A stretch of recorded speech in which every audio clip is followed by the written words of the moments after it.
Way house, like a portal, like a doorway into the jhana. When you actually get into that jhana, you're really blissed out. And the best experience you could ever have. What's that got to do with insight? I'll tell you what it has to do with insight. When you come out from those powerful deep experiences, which I was talking about yesterday, last night, you can never forget those. They are such strong experiences. In my little book, I describe them like traumas.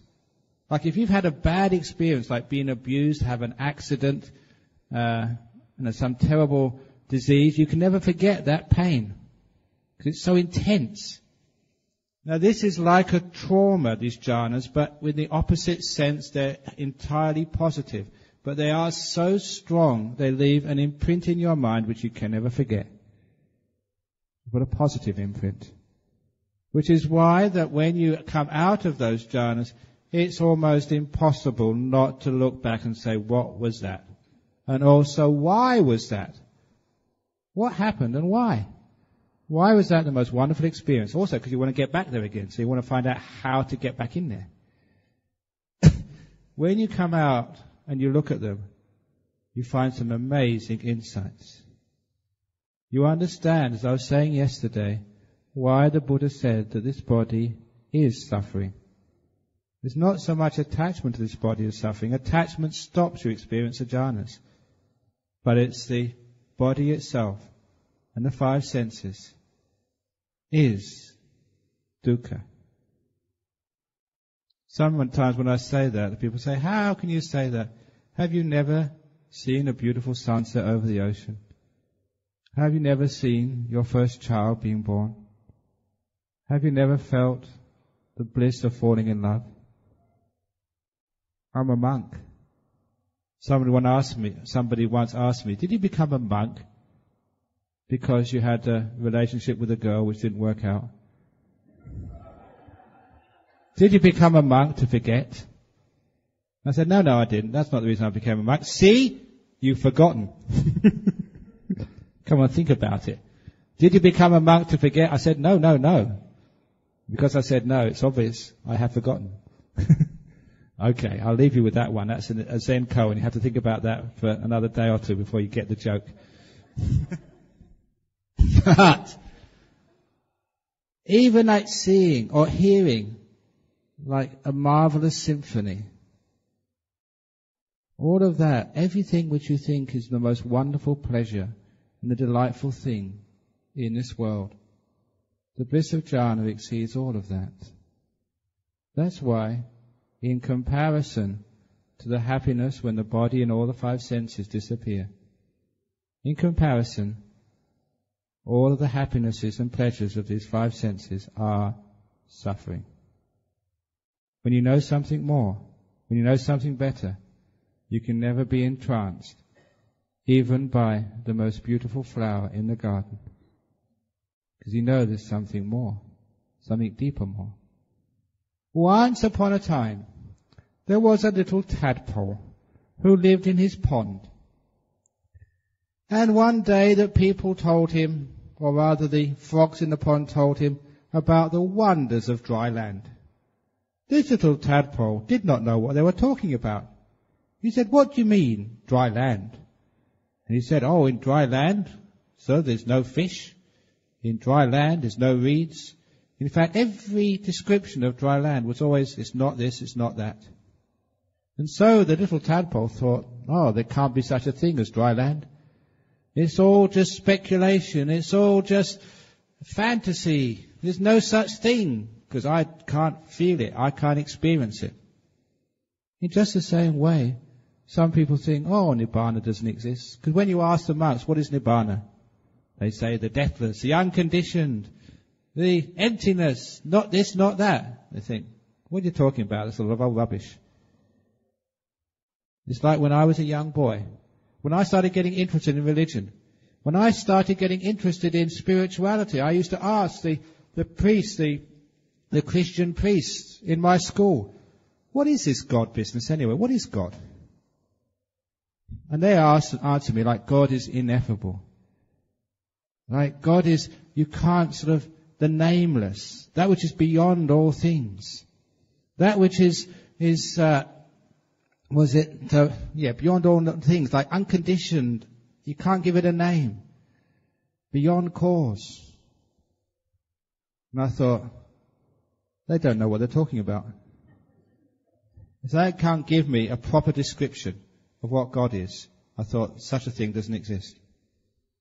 So that's one of the reasons why I gave up Christianity. I didn't believe them. They were all just saying what it was not. They could never tell me what it was. Trouble was, then I started getting into Buddhism.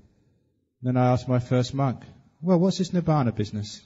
What's Nibbana? They said, ineffable, beyond words, emptiness. And I said, I've heard that somewhere before. A lot of the monks don't know what they're talking about. Neither do you. But it's just like that tadpole. If you haven't left the lake, dry land, you don't know what you're talking about. And you can't describe it, you can't know it. You can actually philosophize about it. Tadpoles in the pond can write PhD theses about dry land. But it's all a lot of bunkum. But what happens is one day the little tadpole grows legs. And with those 4 legs, it actually climbs out of the pond. When it climbs out of the pond for the first time, it's still got some water on its back, but it can experience dry land. This is what dry land is. And the little tadpole, now a frog, gets an insight. The experience of what dry land is. An insight which it can never get as long as it's always been in the water. If you've been born in the water, grown up in the water, actually you don't even know what water is. You've got nothing to compare it with. Now, do you get the simile? You are like little tadpoles. You were born in this body, in these 5 senses. You've grown up with this body and 5 senses. You spent all your life in this body and 5 senses. So how can you really know what this body and 5 senses truly are? No more than a tadpole can know what water is. When someone talks about dry land, you think it can't exist. But there comes a time when I trick you, or the Buddha tricks you, deceives you into letting go of all of this, and you move out of your body, out of the 5 senses, into the world of the jhana. That's what they mean. Now you know that the body is dukkha. Before that, I say that the body is dukkha. Say, come on, Ajahn Brahm, you're just a dry old stick of a monk. You should go and get a relationship and get your emotional world alive. You've never had an affair. You don't know the joys of life. You haven't had any children. You should get a life. And I said, you don't know the joys of jhana. You should get a death.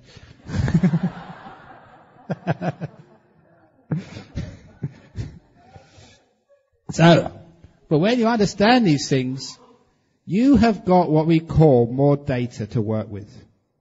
You have got more experience. And this is what happens when you get the experience of those deep states of meditation, which is so different than whatever you've seen before.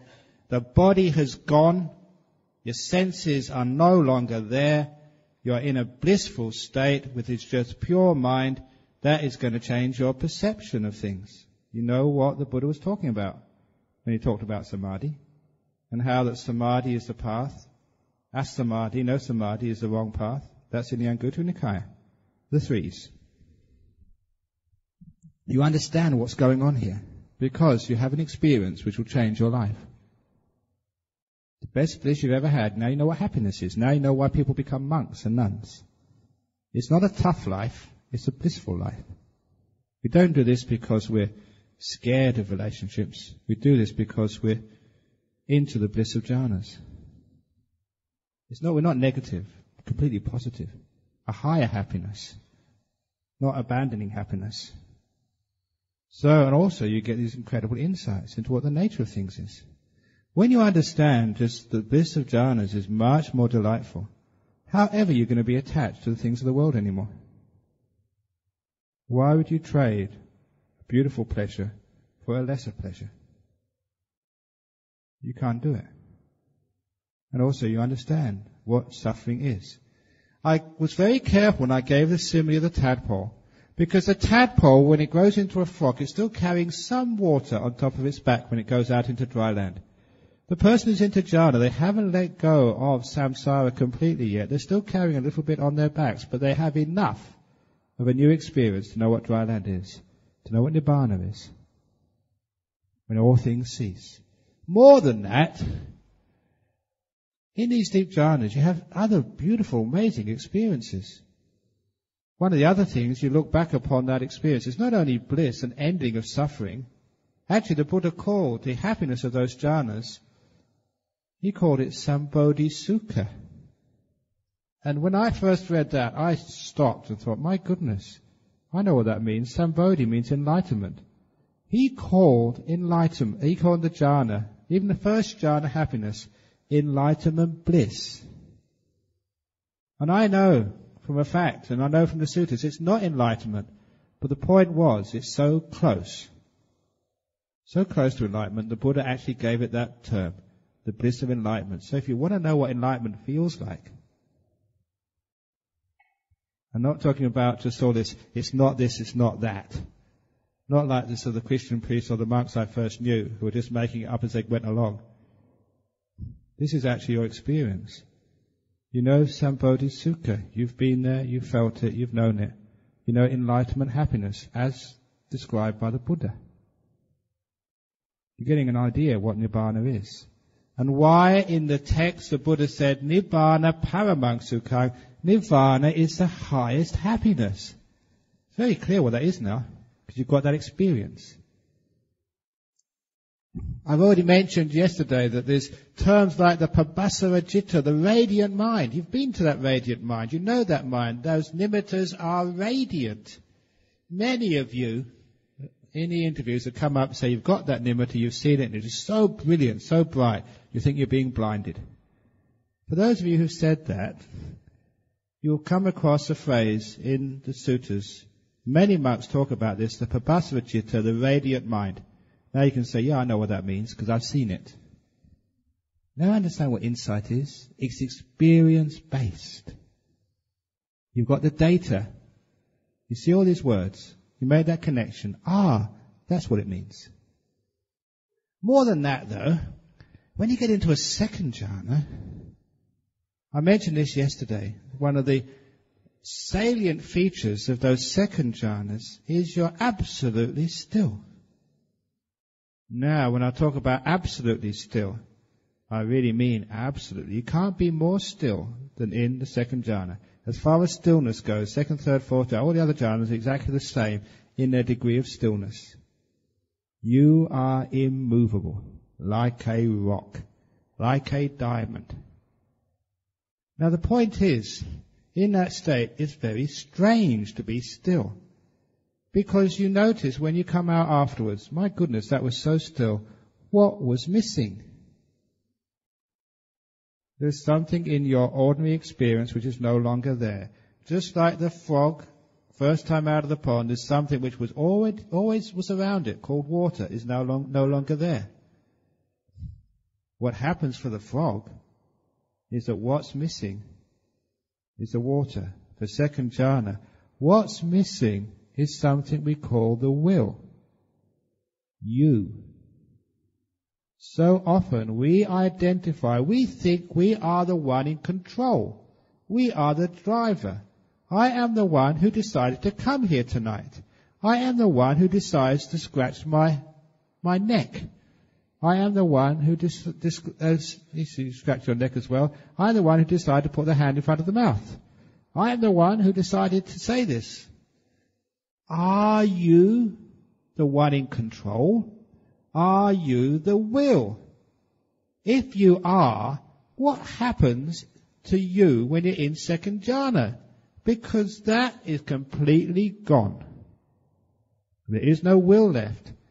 Even the potential to do is completely absent. This is the best I can describe it until you get there yourself. you will understand what I mean. The potential to do, when it disappears, you never experienced that in your life before. A completely new experience for you. Even now, you may not decide to do anything, but you're always in charge there. If you want to leave, you can leave at any time. If you want to move your hand, you can do it any time. If you want to think, you can think. You really assume you're in complete control. That potential to do is so close to the illusion of self, to what you take yourself to be, that it's scary when that disappears. In fact, one of the things which we protect is our independence. And what does independence mean? Our independent to do what we want. At least to think what we want. Which is why that most people are so scared that someone is going to take over your mind and control you. Now, when you understand that's not you at all, it's a completely different understanding. Will is such an important part of you. That's half, and a major half, of the illusion of a self. When the Buddha said there's no self, there's no one in here. This is what you experience in these deep states. That which you took to be yourself has now disappeared. It's gone. You realize it can't be you. The will can't be a self. There's still awareness there. Strong awareness without any will. There's an old saying. I saw this scrawled as graffiti on the walls of the philosophy department in Cambridge University when I was a student. First of all, it quoted the 17th century French philosopher René Descartes, who said, to be is to do. Doing is like will. He made the connection between the will and actually being. If you don't do anything, that's a sign you're dead. That's how they find out if you're dead. They poke you and see if you do something back. That's why we say a thing is inanimate. If it doesn't do anything, it just sits there. Is your stool, is that alive or is it dead? It's not doing anything, therefore it must be dead. That's why he's saying to be is to do. The will which moves you is a sign of life, of being. To be is to do, said René Descartes. But underneath that was scrawled another French philosopher, more modern, Jean-Paul Sartre, who turned it around. Instead of saying to be is to do, he wrote, no, to do is to be. Through will, you actualize your being. And that's why we have our identity in what we do in life. Who are you? I'm a monk. What does that mean? I do monk business. What are you? I'm an engineer. What does that mean, an engineer? I do engineering. You define yourself by your activity, by your will. So Jean-Paul Sartre turned it around and said, no, it's not to be is to do. He said to do is to be. And underneath all of that was a famous American philosopher who summed it all up.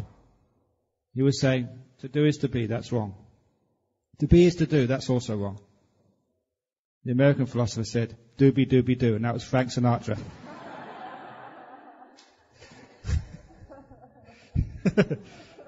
And that was actually written on the philosophy walls of Cambridge when I was there.